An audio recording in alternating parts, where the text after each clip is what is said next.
Frank Sinatra stood alone in Studio A, a single spotlight illuminating the microphone in front of him. Behind him, the orchestra sat in shadows, instruments at rest. They'd been recording for 6 hours straight, 15 songs, all captured perfectly, one take each. That's how Frank Sinatra worked, efficient, professional. No wasted time, no mistakes. But now it was time for the 16th song, the last one on the session list, a ballad called One for My Baby. The conductor raised his baton. The orchestra began the introduction, soft and melancholic. Frank closed his eyes, took a breath, and started to sing. He made it through the first verse. His voice was smooth, controlled, perfect. Then he reached the second verse, and something happened. His voice cracked. Not from technique, not from fatigue, from something deeper, from pain that had been building for months, held back by sheer will, finally breaking through.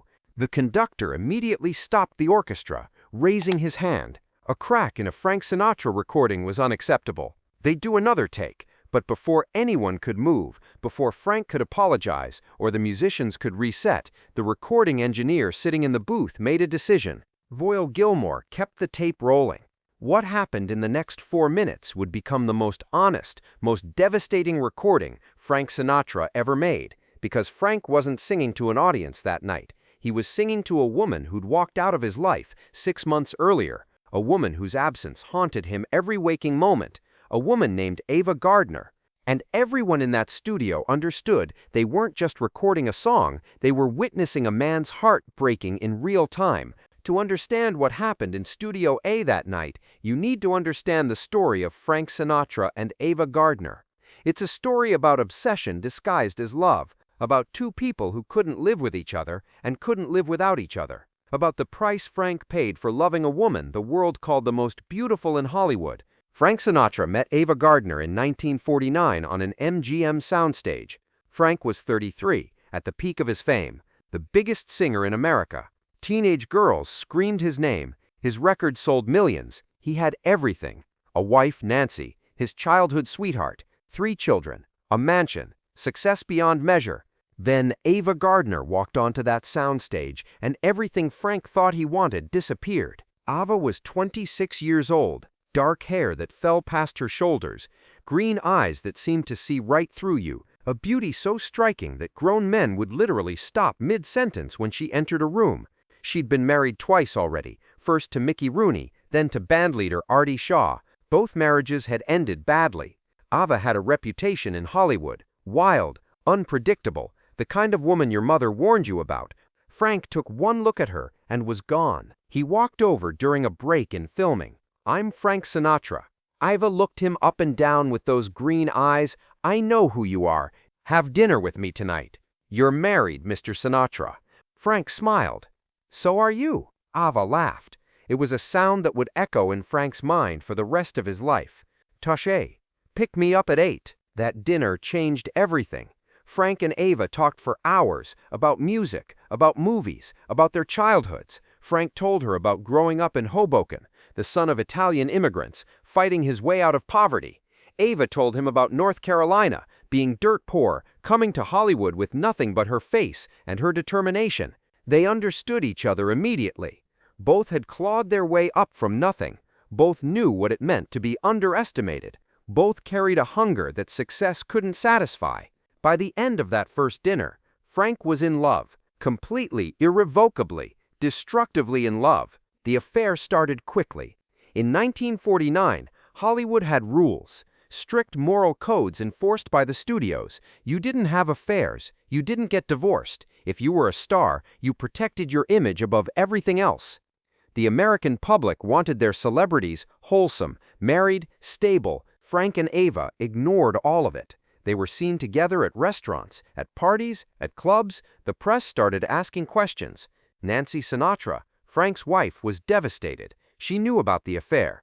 Everyone knew, but Nancy hoped it would pass, that Frank would come to his senses and return to his family. Frank didn't come to his senses. In 1951, he asked Nancy for a divorce.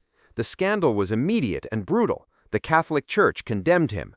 Radio stations stopped playing his music. Fan clubs disbanded. Women who'd screamed his name now protested outside his performances with signs calling him a homewrecker. Frank's career collapsed almost overnight. MGM, which had given him a movie contract, dropped him. His record label let him go. Concert bookings dried up. By 1952, Frank Sinatra, who'd been the biggest star in America, couldn't get work. But he had Ava, and he thought that was enough. They married in November. Small ceremony in Philadelphia. Frank was ecstatic. He'd given up everything for this woman, and now she was his, finally, officially his. The marriage lasted less than 2 years. The problem wasn't that they didn't love each other. The problem was they loved each other too much, too intensely, in ways that were destructive to them both. Frank was possessive. He wanted to know where Ava was every moment, who she was talking to, what she was thinking. He'd call her 5 times a day when they were apart. If she went to a party without him, he'd interrogate her afterward. Did anyone flirt with you? Did you dance with anyone? Why did you laugh at that man's joke?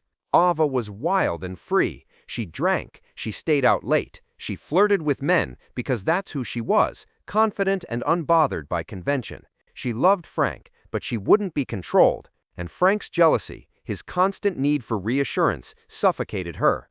The fights were legendary.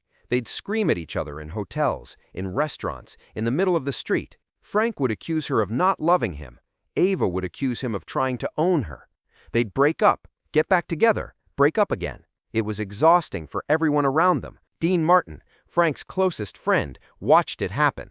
He pulled Frank aside one night after a particularly brutal fight. "Frank, you're killing yourself over this woman." "I love her, Dean." "I know you do, but love isn't supposed to hurt this much." Frank looked at Dean with eyes that were haunted. "Then I don't know how to love any other way." By 1953, Frank's career was in ruins, and his marriage was falling apart. He was drinking heavily. He'd lost weight. The man who'd once commanded every stage he stepped on now looked hollow, desperate. Then something miraculous happened. Frank got cast in a movie called From Here to Eternity. It was a small role, a supporting character, but it was a chance. Frank threw everything into that performance. He was brilliant, raw, honest. In 1954, he won the Academy Award for Best Supporting Actor. Frank's career roared back to life. Record labels wanted him again. Concert venues called. He was Frank Sinatra again, the chairman of the board, back on top. But Ava was gone. She'd left him in October 1953, moved out while Frank was filming. She couldn't take it anymore. The jealousy, the fighting, the intensity. She filed for divorce in 1954. Frank begged her to reconsider. He'd change, he promised. He'd be different. He'd give her space. Ava was done. "Frank, I love you. I'll probably always love you, but I can't live with you. You don't want a wife. You want a possession, and I'm not anyone's possession." She moved to Spain, put an ocean between them, started a new life far from Hollywood, far from Frank. Frank was devastated. He'd lost her, the woman he'd sacrificed everything for, the woman who'd been worth his career, his reputation, his family, was gone, and this time she wasn't coming back. In early 1955, Capitol Records approached Frank about recording a new album, not just singles, but a full concept album, something cohesive, something different. Frank's manager suggested love songs, happy, upbeat music to celebrate Frank's comeback. Frank had a different idea. He wanted to record an album about loneliness, about heartbreak, about what it feels like when the person you love most in the world walks away. The arranger, Nelson Riddle, created orchestrations that were sparse and haunting, no big band sound, no swing, just small arrangements that gave Frank's voice room to breathe, to hurt, to tell the truth. They booked Studio A at Capitol Records for early March. The session was scheduled for late night, starting at 9 p.m. Frank wanted to record when the world was quiet, when he could be alone with his pain. The first 15 songs went smoothly. Frank was a professional. He showed up prepared. He knew every lyric, every note, one take per song. Perfect. Then came the 16th song. Frank had requested it specifically. A ballad about sitting at a bar, nursing a drink, talking to a bartender about lost love. The lyrics were simple, but devastating. About being alone. About the one who got away. The orchestra played the introduction. Frank started singing. His voice was controlled at first, that famous Sinatra sound, smooth as silk. But as he moved into the second verse, as the lyrics cut deeper, something in Frank broke. His voice cracked. Not a technical failure, an emotional one. For a moment, Frank couldn't sing, couldn't breathe. He was back in that apartment, watching Ava pack her suitcases. He was hearing her say, "I can't do this anymore, Frank." He was feeling the emptiness of the bed beside him every night for the past year. The conductor stopped the orchestra immediately. In the booth, the engineer, Voyle Gilmore, reached for the button to stop the tape. Standard procedure. You didn't keep a flawed take. But something made Voyle pause. He'd worked with Frank for months. He'd recorded the comeback. He'd watched Frank rebuild his career. But he'd never heard Frank sound like this. Vulnerable, broken, real. Voyle kept the tape rolling. Frank stood at the microphone, eyes closed, struggling. The orchestra sat in silence. Nobody moved. And then Frank did something extraordinary. He didn't stop. He didn't apologize. He kept singing. But now it wasn't a performance. It was a confession. His voice was rough, imperfect. He bent notes that shouldn't be bent. He paused in places the arrangement didn't call for. He sang like a man who'd forgotten anyone was listening, like he was alone in his living room at 3 a.m, drunk and desperate and trying to understand how he'd lost everything that mattered. When Frank finished, there was complete silence in the studio. The orchestra didn't move. The conductor didn't speak. Frank opened his eyes slowly, as if coming out of a trance. "Sorry," Frank said quietly. "Let's do another take. That one was—" Voile's voice came through the intercom from the booth. "No." Frank looked up at the glass window where Voyle sat. "What?" "That's the take, Frank. Don't touch it." "But I cracked. That's why it's perfect. That's the realest thing you've ever recorded. That's the one." Frank stared at Voyle for a long moment. Then he nodded slowly, understanding. He'd just recorded his Heartbreaking, and it was beautiful. The album was called In the Wee Small Hours. It was released in April 1955. Music critics called it revolutionary, not because of technical innovation, but because of emotional honesty. Frank Sinatra, the king of cool, the epitome of masculine control, had made an album about being broken, about loving someone who didn't love you back, about loneliness that no amount of success could fill. The public loved it, not in the screaming, fainting way they'd loved Frank in the 1940s, but in a quieter, deeper way. People who'd had their hearts broken listened to that album and felt seen, felt understood. Frank had given voice to a pain most people kept hidden. But the person Frank most wanted to hear it never called. Ava Gardner was in Spain when In the Wee Small Hours was released. Someone sent her a copy. She listened to it once, alone in her villa. When it ended, she sat in silence for a long time. Then she called a friend. "He made an album about me. I know. Every song is about me. I know. I can't call him. If I call him, I'll go back. And if I go back, we'll destroy each other." So Ava didn't call. And Frank, waiting by the phone, eventually accepted she never would. The years passed. Frank's career flourished. He made more albums, won more awards. He married again, and again, and again, 3 more times after Ava. But none of those marriages lasted. None of those women were Ava. Dean Martin noticed something about Frank in those years. A ritual. Every night, no matter where Frank was, whether home in Palm Springs or in a hotel room in Vegas or New York, Frank would pour 2 glasses of Jack Daniels, one for himself, one for an empty chair. Dean asked him about it once. "Frank, what's with the 2 glasses?" Frank looked at the empty chair, the untouched whiskey. "Old habit.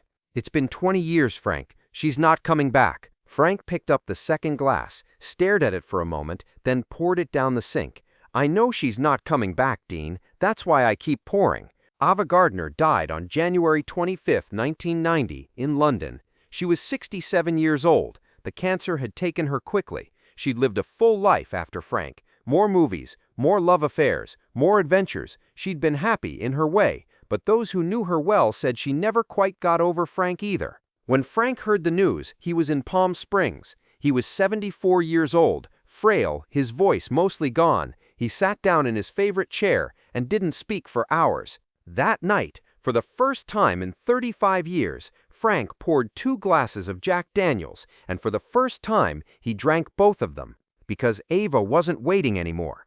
The ritual that had kept her alive in his mind, that had maintained some connection across the years and miles, was over. She was gone. Really, finally gone.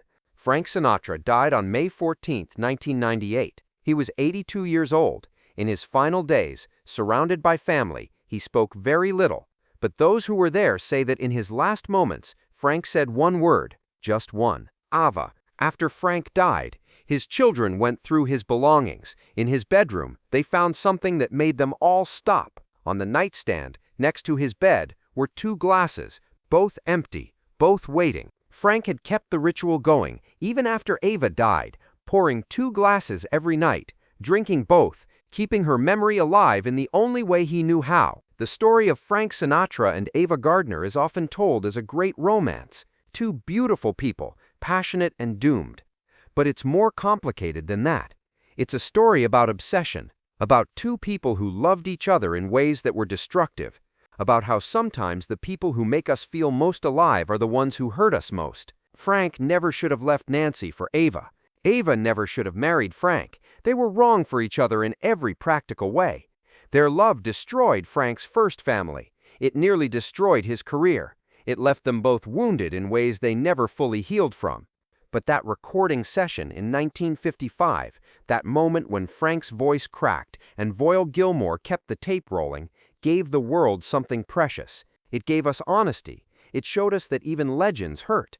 Even the coolest man in show business could have his heart broken so completely that he spent the rest of his life trying to sing it back together. In the Wee Small Hours became one of the most influential albums in music history, not because of innovation or technical perfection, because Frank Sinatra showed us his pain. He didn't hide behind the persona. He didn't pretend to be unaffected. He stood at that microphone at 3 in the morning and told the truth about what it feels like to lose the person you love most. And decades later, that honesty still resonates, because heartbreak doesn't change. The feeling of pouring two glasses and drinking alone, the feeling of hearing a song that reminds you of them, the feeling of knowing that no matter how much success you achieve, no matter how many people love you, there's still one person's love you want more than anything, and you can't have it. That's what Frank Sinatra gave us that night in Studio A. Not just a great recording, a moment of shared humanity, a reminder that we all carry ghosts. We all pour two glasses sometimes. We all have a name we whisper in the dark. For Frank Sinatra, that name was always Ava.